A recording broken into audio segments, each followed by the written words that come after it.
Hello, this is Gary Gomes.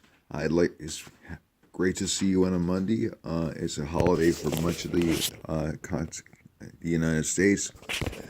The and it's a memorial. It's a Veterans Day holiday. So, to all the veterans who passed or who served, our great thanks. The topic this morning is really something which has concerned me and given me much cause for thought over the past 28 years or so that I've been doing astrology or doing Jyotish in particular. And that is essentially how we interpret Mahadashas.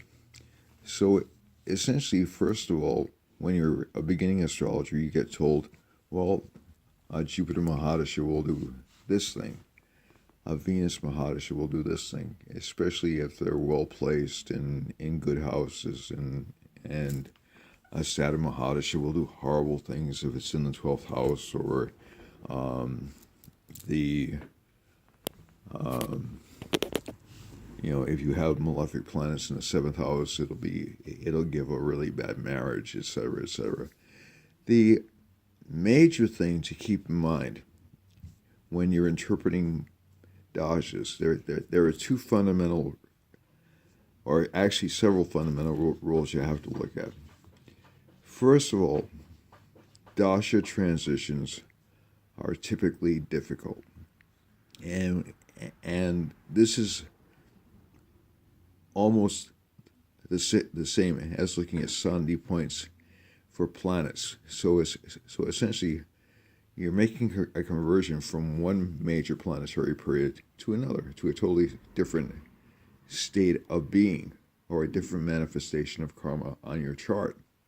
So typically, these transitions will be disruptive or awkward.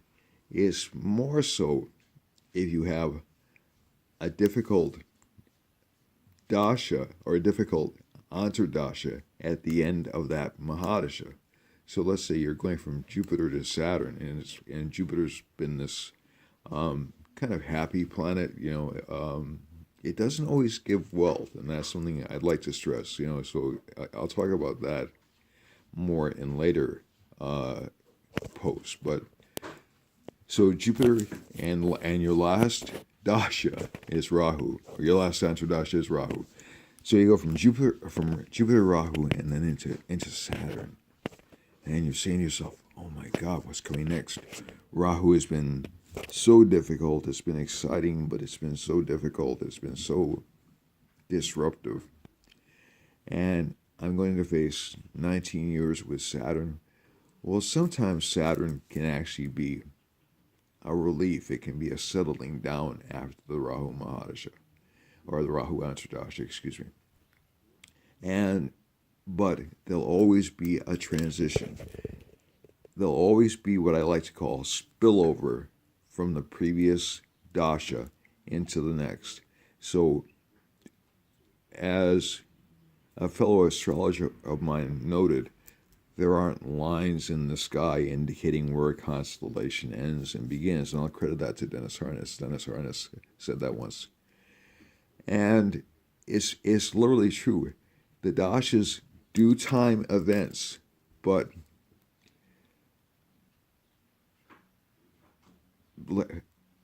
let's say, even if you look at somebody like Meghan Markle, who became royalty, with a proposal. I mean, that didn't happen. It happened overnight when she got married, but it didn't happen where all of a sudden the prince came up to her and said, "You're going to be my wife," and she says yes, and the change is instantaneous. The instantaneous changes tend to be a little bit rougher. So let's say if a person passes away, your life changes dramatically. If a person gets sick or is diagnosed with an illness, but even those have transition times in them. So it is really extremely important to pay attention to those transition times, because it's like a planet at the graha at the beginning or end of a sign. It's getting its legs, and usually it doesn't get its legs fully until about 3 antardashas in. So you're still dealing with the karma of the past Mahadasha in the first stages of the next Mahadasha. Secondly, it's helpful to view Mahadashas not just as points where the karma on the chart manifests. So let's say if you have Jupiter in Capricorn and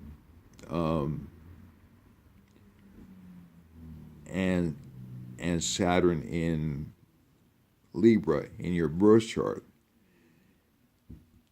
there's an undercurrent in Jyotish which I think is ignored to the detriment of accurate prediction. And that is the dashas, especially in the Vimshotri dasha system, but in virtually every dasha system, follow a pattern, correct? So in Vimshotri we go Sun, Moon, Mars, Rahu, Jupiter, Saturn, etc. Those changes are determined by the nakshatra in which you were born. So if you look at the nakshatra in which you were born, you're actually looking at dashas manifesting as a progression of the moon. Let me explain, and I'll use my own chart as an example, just because it's really easy for me to use right now. To be truthful, you go from, I was born in Sadabhishak Nakshatra, and after that, I go from Rahu into Jupiter. So the Jupiter Nakshatra that would be next in line is Purvabhadra, right? So that's Jupiter's Nakshatra. Then Uttarabhadra. Then we go to Revati, and then we go into Ashvini, and then we go into Bharani. So essentially, my birth planets are in different nakshatras than that. My moon is still in Rahu, but my moon is looking forward. It's unfolding the karma ahead of it. So it's going into the next Jupiter nakshatra. So it's like it's looking ahead to these particular events. So even though Jupiter's in a different house, it's still going to carry the traits. It'll be informed or colored by, shaded by that nakshatra progression. And what I mean by that is I will go into a Jupiter Mahadasha. Jupiter's an enemy planet for my rising sign. However, Purvabhadra still sits in my 5th house. So I will have a my childhood will be lucky, basically. And I will have good school scores and be relatively popular during my Jupiter Mahadasha, no matter where Jupiter is placed in the chart. The way it'll manifest in external karma is it'll get again colored by the nakshatra placement it's in. So Kritika nakshatra, Jupiter's in Kritika in my chart. And so Kritika disposits to the 12th house. So I will have basically not a lot of financial support during that Mahadasha, but I will be lucky academically. I will be lucky in terms of getting academic opportunities. And I will have obstacles. I will have health obstacles. But overall, it will manifest as luck. One of the interesting things in the chart is, I remember when I answered Mercury or Buddha Nakshatra, and a lot of my attention focused to spirituality. Okay, it's no big surprise, Mercury's in the 12th house. But it was backed up by a progression to Revati. So a lot of the aspects of spirituality, I got interested. I got interested in astrology, but I also got interested in liberation. Getting attaining the path to moksha and to enlightenment. And you'll see these subtle themes. So it's a good idea to blend the moon's progression along with the actual manifest placement. So essentially, the moon's progression indicates the actual emphasis where your mind is going to go, and the Mahadasha indicates how it's going to manifest at all levels. So intellectually, spiritually, materially. Okay, so that's really important, and I think it's overlooked by a great many people, not because they're ignorant of it, but because it's not stressed quite as heavily in the classical books. The third thing to look at, and I actually ran across this by accident, but I was actually validated by it by reading a text by C.S. Patel much later. Pay attention to where the planets are placed at the beginning of the Mahadasha. Basically, if a Mahadasha's place, and this also applies to Antardashas, if a planet is well placed at the beginning of a Mahadasha, so draw up a little chart for yourself at the beginning of a Mahadasha. Most programs will tell you the exact time and the exact chart that shows up. They can show you the exact chart that shows up at the beginning of a Mahadasha. So you can look, let's say, at a Saturn Mahadasha and say, "Oh, this doesn't look too good. This my Saturn's really badly placed." But if Saturn is well placed at the start of the Mahadasha, it won't be quite so bad. If it's badly placed, it won't be quite so good. And this kind of explains for a lot of people why obviously good charts, and combinations for millionaires or for great fame and great don't quite gel. It's not that there's anything wrong with the chart. It's essentially the timing of the Mahadashas will essentially interfere with that kind of a manifestation. And this I picked up from talking with fellow astrologers and just in random conversations through the years. Also, pay attention, and I can't stress this enough, pay attention to what the Dasha Lord is doing currently when you're looking at Mahadashas. You can be in a wonderful Mahadasha, terrific, no signs of affliction, everything lines up, and then you go through this rotten slump. And you're looking at the Antardashas and saying, it doesn't make any sense. There's nothing really wrong with this Antardasha. There's nothing wrong with the nakshatra. There's not even anything wrong with the navamsha placement of the planet. What the heck's going on? Well, basically, what you have is you'll have a transit affecting the Mahadasha. And it's more prominent. And this is something I've gotten into disagreements with other astrologers about, but from my experience, it's critical to understanding why things are going good or well or badly. And that is, you look at where the planet is transiting, is it receiving good aspects, so the Gochara becomes really important. Ashtaka Varga also plays a role, or Sarvastika Varga, but not quite as strong as is indicated. But if a planet sits in a house with a strong Sarvastika Varga point, like anything over 35 points or something like that, and this is a relatively advanced concept for folks out there, but that house, even if it's a difficult planet, you'll be able to get a lot done. If the planet sits in a weak house, it's going to require considerably more effort. You'll still be able to manifest the things that show up in the chart if you want to manifest them, but it becomes considerably more difficult, and you have to have more patience. Also, pay attention to the way planets change signs. Sun, Moon, Mercury, and Venus dashes tend to be more jumpy.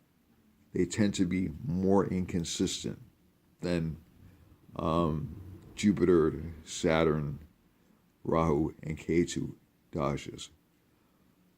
Basically, it's a function of the way they move, the speed at which they move.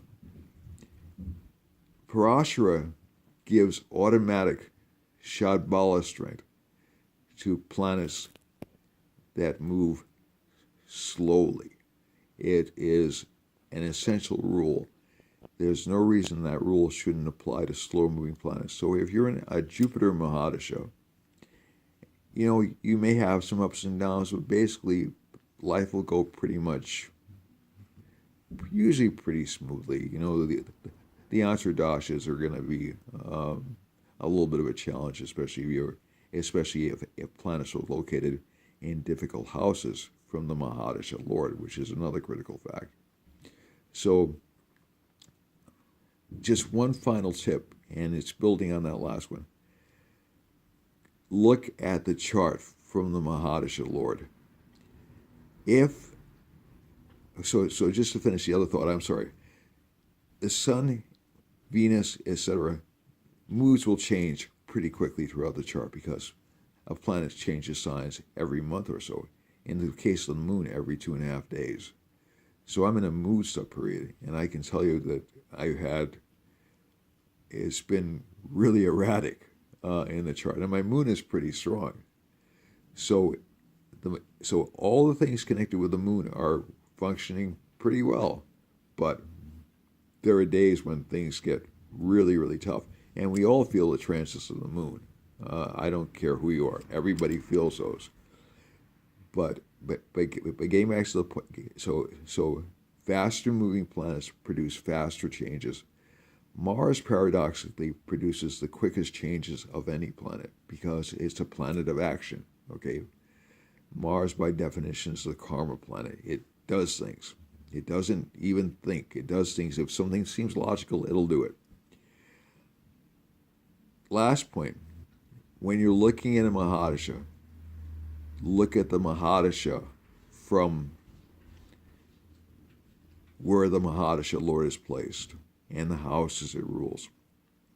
The last one is fairly simple Jyotish, so essentially the houses it rules will manifest the karma of that house. And if it's well placed, it'll give good results. If it's poorly placed, it'll give pretty bad results. And if the houses are difficult houses, you'll have some struggles. If the houses are good houses, you may have struggles, but basically your luck will be good. If you take the chart, and this is a very common technique called spinning the chart. I don't think there's a Sanskrit term for it. There probably is. There's a Sanskrit term for virtually everything. If you spin the chart and you look at the dasha from where the Mahadasha Lord is placed, then you'll see all other aspects of life and how they are manifesting from that particular position in the chart. So let's say if you're in a Ketu Mahadasha, then relationship life can be a little bit difficult, even given the karma in your chart, which indicates good relationships, or there may be anxiety or worry about the relationship partner. That's just one example. If you're in a Jupiter Mahadasha and Sun is in the 7th house, and Sun is in the 7th house from Jupiter, again, it'll give a lot of status to a relationship partner, but the marriage or the relationship won't always be easy. Same thing with career houses, same thing with bosses, things like that. So sometimes an apparently bad Mahadasha can turn out to be quite good, depending on, number one, its status in your chart, but number two, where all the planets are placed from it. Having said that, I probably overstayed my welcome, and I wish everyone the best of luck. I wish you realization of the principles in your chart and also the ability to manifest change if something is not working to your satisfaction. Okay? All right. So I wish you realization. Have a great day. And I hope I haven't taken up too much of your time. Namaste.